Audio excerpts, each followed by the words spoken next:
नमस्कार दोस्तों, मैं संत बारोट और हमारे चैनल संत बारोट एस्ट्रो में आपका पुनः स्वागत है। दोस्तों, प्रस्तुत वीडियो शनिदेव की पनौती के विषय में है।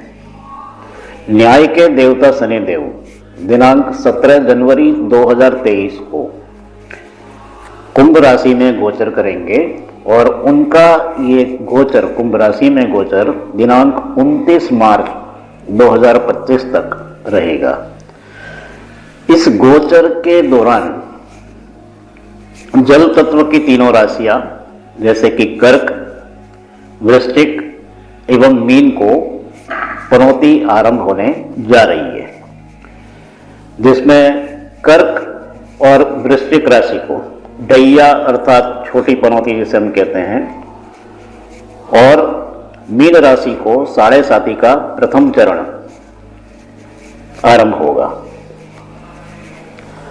पनौती से तो हर कोई डरता है, किंतु हम सब जानते हैं कि शनिदेव न्याय के देवता है। अतः पनौती में भी उन्हीं लोगों को डर लगना चाहिए जो गलत कार्यों में लिप्त हो या गलत आचरण करते हो। ठीक है, तो देखते हैं शनिदेव की इस पनौती का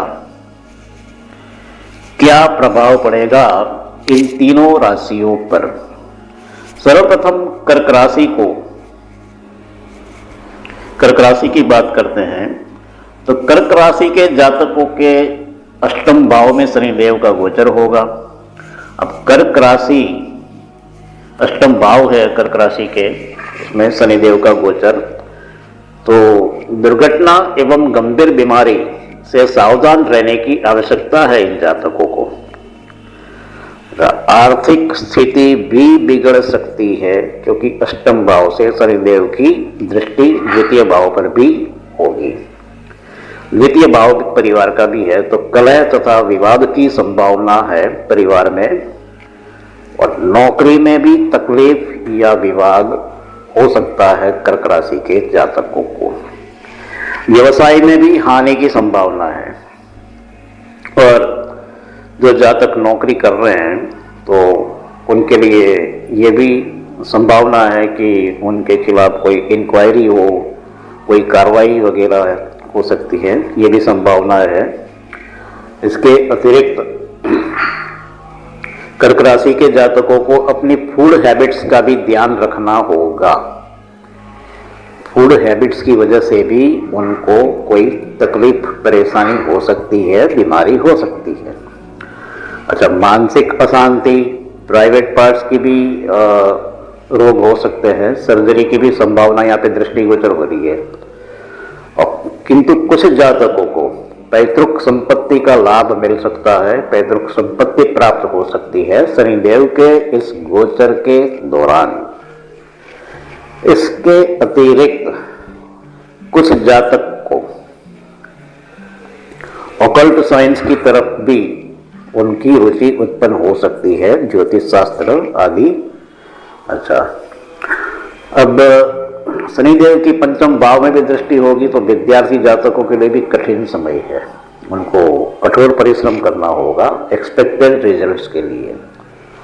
और जो जातक शेयर का व्यवसाय करते हैं तो उन्हें भी सावधान रहने की आवश्यकता है, अन्यथा गलत निर्णय के कारण उनको हानि हो सकती है। पंचम भाव पे दृष्टि है तो संतानों की भी चिंता कर्क राशि के जातकों को हो सकती है। तो ये था कर्क राशि के बारे में। अब दोस्तों, बारी आती है वृश्चिक राशि के मित्रों की। तो वृश्चिक राशि के जातकों के चतुर्थ भाव में शनिदेव का गोचर होगा। वृश्चिक राशि के जातक इस गोचर के दौरान मानसिक तनाव, अशांति तथा अकेलापन महसूस कर सकते हैं। निर्णय लेने में भी उनको दुविधा हो सकती है तथा वृश्चिक राशि के जातकों के विचार, निर्णय एवं कार्यों में कोऑर्डिनेशन की कमी हो सकती है, तालमेल की कमी हो सकती है। कंफ्यूजन तथा इल्यूजन भी रह सकता है इन जातकों को। और शनिदेव की दसम भाव पे दृष्टि होगी तो नौकरी और व्यवसाय में भी सावधान रहने की आवश्यकता है।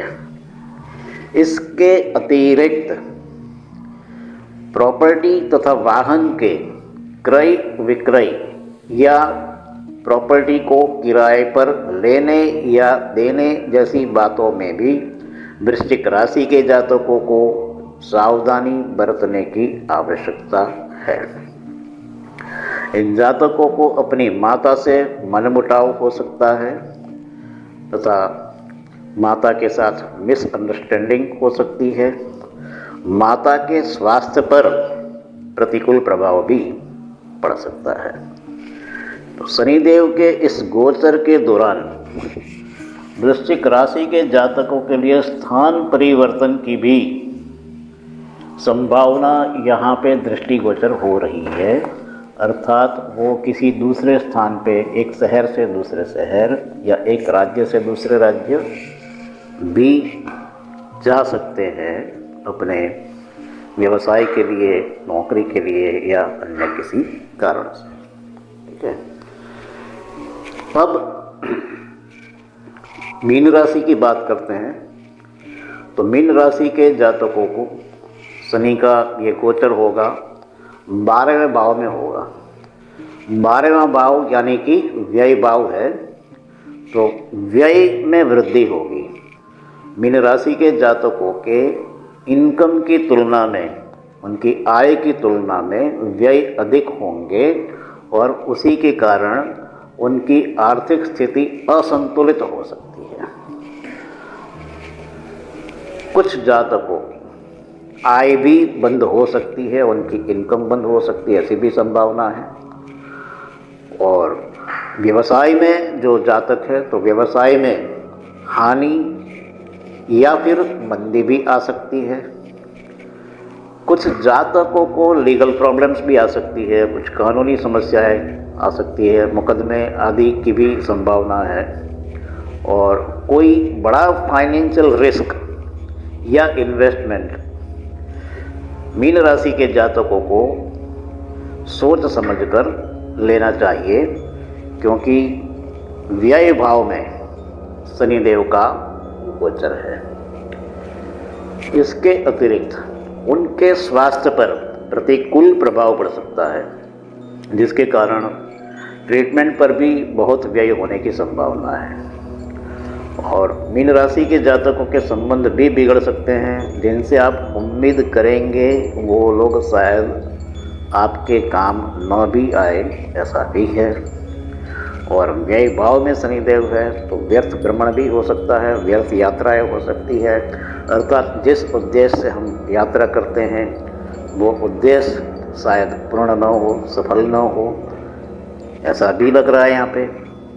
इसके अतिरिक्त स्थान परिवर्तन की भी संभावना है और व्यय भाव है, विदेश का भाव है, तो कुछ जातकों को विदेश जाने की भी संभावना यहाँ पे दृष्टिगोचर हो रही है।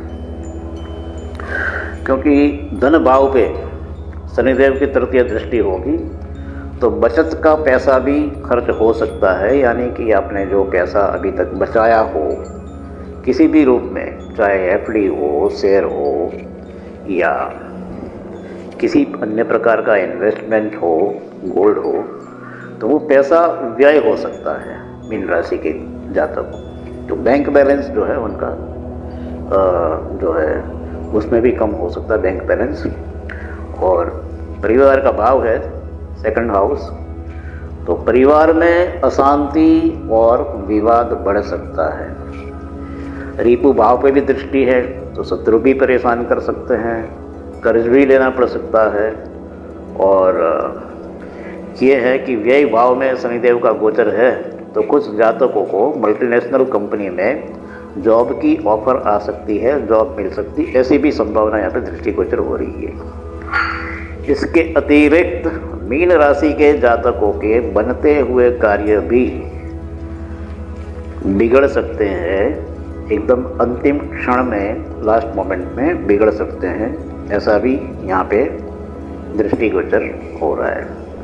उनको आलस आ सकती है, वो कार्यों को टालने की वृत्ति मीन राशि के जातकों में इस पनौती के दौरान उत्पन्न होगी, ऐसा लग रहा है। तो ये फल कथन था मीन राशि के जातकों के लिए। अब दोस्तों मैं कुछ डेट्स बताने जा रहा हूँ, तारीखें जिनका उल्लेख करने जा रहा हूँ। तो उन तारीखों के दौरान सभी या तीनों राशियों के जातकों को सावधानी बरतने की आवश्यकता है और किसी भी प्रकार की जल्दबाजी किसी भी बात में नहीं करनी चाहिए, अन्यथा उनको हानि हो सकती है। तो मैं यहाँ पे तारीखें बोलने जा रहा हूँ। तो सर्वप्रथम तो मैं दिनांक 13 फरवरी से 15 मार्च 2023, इसके बाद 13 फरवरी से 14 मार्च 2024 तथा 12 फरवरी से 14 मार्च 2025 इस समय के दौरान सूर्यदेव का गोचर भी कुंभ राशि में होगा और शनिदेव तो कुंभ राशि में होंगे ही। तो इस प्रकार गोचर में सूर्य और शनि की युति होगी। इसके अतिरिक्त दिनांक 20 तथा 21 फरवरी 2023, 9 तथा 10 मार्च 2024 और दिनांक 27 एवं 28 फरवरी 2025 के दौरान भी चंद्र का गोचर कुंभ राशि में होगा। तो आपको ध्यान रहे कि इन्हीं तारीखों के दौरान सूर्यदेव भी कुंभ में होंगे, शनिदेव पहले से ही कुंभ में विद्यमान होंगे, तो चंद्र भी कुंभ में होंगे। इस प्रकार चंद्र, शनि तथा सूर्य की युति गोचर में कुंभ राशि में होगी। तो तीनों राशियों को इन तारीखों के दौरान अतिरिक्त सावधानी बरतनी चाहिए, ऐसा मेरा मानना है। इसके अतिरिक्त मीन राशि की बात करते हैं तो दिनांक 14 अप्रैल से 15 मई 2023 के दौरान भी मीन राशि को सावधानी बरतनी चाहिए, क्योंकि उपरोक्त अवधि के दौरान सूर्यदेव का गोचर मेष राशि में होगा। हालांकि सूर्यदेव मेष राशि में उच्च के होते हैं, किंतु मेष राशि में राहु पहले से विद्यमान है और राहु के साथ सूर्यदेव की युति होगी गोचर में इस अवधि के दौरान, और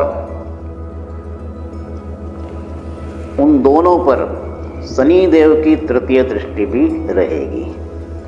और विशेष रूप से तो आपको दिनांक 20 और 21 अप्रैल 2023 को भी ध्यान रखना होगा, क्योंकि चंद्र का गोचर भी इन दोनों तारीखों में 20 और 21 अप्रैल 2023 की बात कर रहा हूँ मैं, तो उसमें चंद्र का गोचर भी मेष राशि में होगा।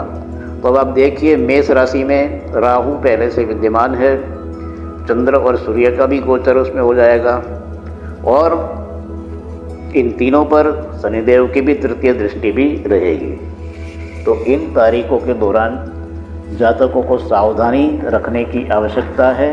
ये तारीखें मैं आपको ये समय जो है इसलिए बता रहा हूँ कि उस दौरान ये सूर्य और चंद्र का जो गोचर है वो भी हानिकारक सिद्ध हो सकता है।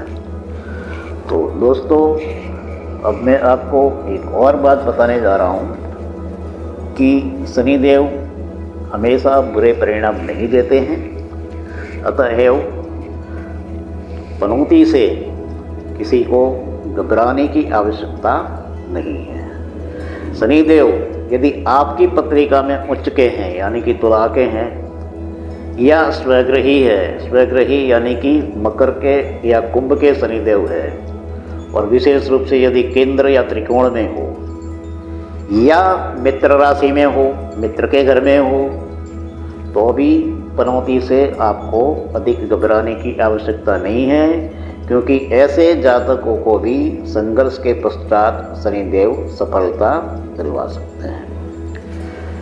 इसके अतिरिक्त मैं ये कहना चाहूँगा कि योग्य उपाय करने से सभी जातकों के लिए जिनकी कुंडली में शनिदेव की स्थिति अच्छी है या नहीं है, मैं सभी जातकों से कह रहा हूँ कि योग्य उपाय करने से भी पनौती के दौरान आपको काफ़ी रिलीफ मिल सकता है। तो शनिदेव की पनौती का ये जनरल फल कथन है।